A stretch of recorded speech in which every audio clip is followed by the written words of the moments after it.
ఒక చంద్రయ్య, ఒక జల్లయ్య, నందం సుబ్బయ్య వంటి వందల మంది కార్యకర్తల బలిదానం వలన మనం ఈ అధికారాన్ని సాధించుకున్నాం. ఎవడు ఎదురొచ్చినా మీసం మెలివేసి నిలబడే ధైర్యం మన కార్యకర్తలది. ఎన్టీఆర్ గవర్నమెంట్ని అప్రజాస్వామ్యంగా డిస్మిస్ చేసి అది ఒక చరిత్ర. 30 రోజులు తెలుగుదేశం పార్టీ నాయకులు ఉద్యమ సారథులయ్యారు. ప్రజా చైతన్యంతో ప్రజా జీవనాన్ని స్తంభింపజేశారు. భారతదేశ చరిత్రలో అది ఒకే సంఘటన. తిరిగి నందమూరి తారక రామారావు గారిని ముఖ్యమంత్రి చేసిన సంఘటన అది ఒక చరిత్ర. అక్రమంగా నన్ను జైల్లో పెట్టారు. లోకేష్ యుగళాన్ని అడ్డుకున్నారు. ఈ వేదిక మీద ఉన్న చాలామందిపై అరెస్టులు చేశారు. బాధితులనే నిందితులుగా చేశారు.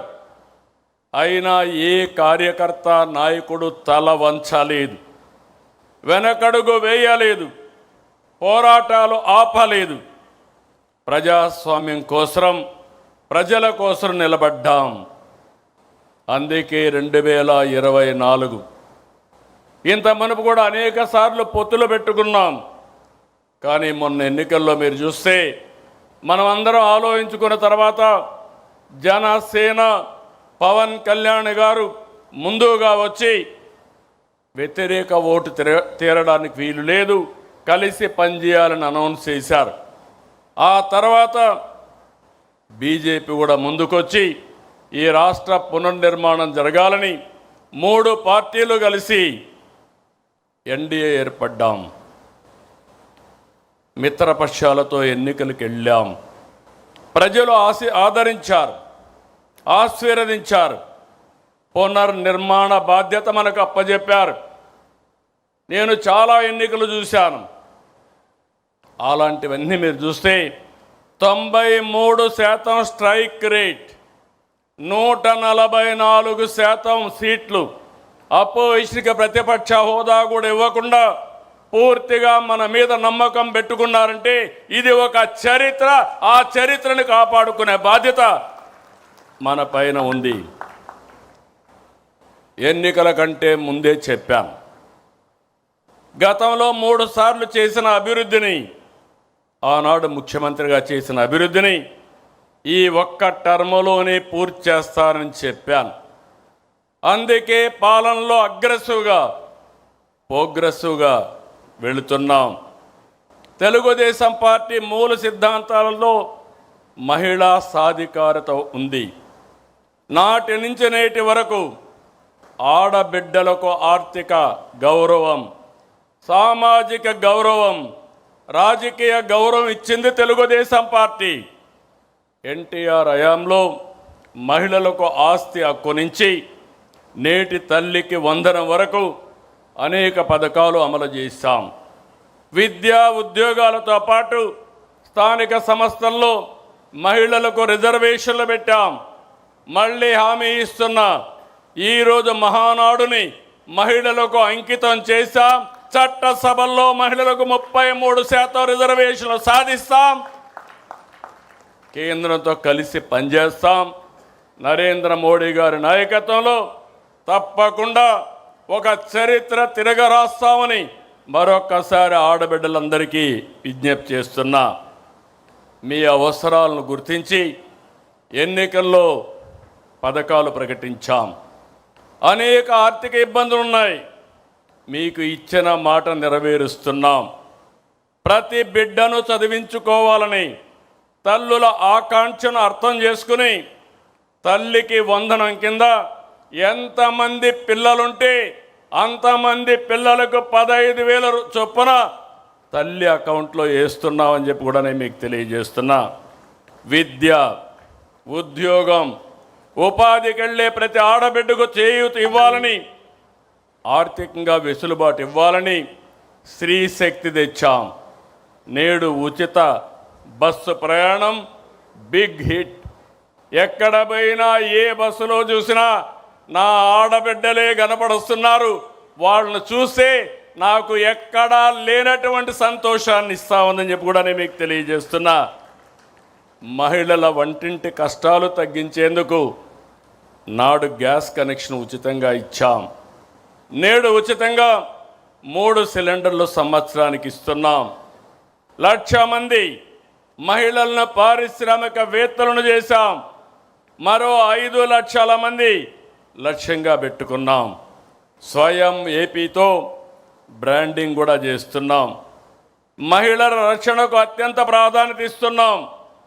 ఆడబిడ్డలపై అకృత్యాలకు పాటుపడితే ఎవరైనా ఆడబిడ్డల జోరుకొస్తే అదే చివరి రోజని నిరూపించాం. కంటిన్యూ కూడా చేస్తాం.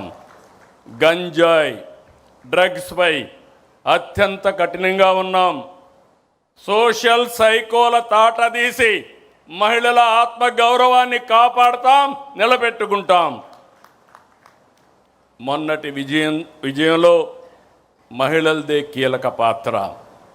దానికి గౌరవంగా మరొక్కసారి విజ్ఞప్తి చేస్తున్నా, ఈ మహానాడుని మా ఆడబిడ్డలకు అంకితం చేస్తాం. మహిళా మహానాడుగా ముందుకెళ్తాం. మనం ఏ ఆలోచన చేసినా, ఏ సంస్కరణ తెచ్చినా, ఏ పాలసీ అమలు చేసినా అది యువత కోసమే. ఉమ్మడి రాష్ట్రంలో ఐటీ రంగానికి ప్రాధాన్యత ఇచ్చాం. సాధారణ రైతు బిడ్డ నుంచి కార్మికుడి పిల్లల వరకు ఐటీ రంగంలో అవకాశాలు అందిపుచ్చుకున్నారు. ఒక్క పాలసీతో లక్షల కుటుంబాల్లో వెలుగులు నింపాం. నేడు దేశ విదేశాల్లో ఐటీ రంగంలో మన బిడ్డలు సాధించిన విజయాలు చూస్తే ఆనందం కలుగుతుంది. ఇది తెలుగు జాతికే గర్వకారణం. నాటి విజన్ 2020, నేటి స్వర్ణాంధ్ర 2047 యువత కోసమే.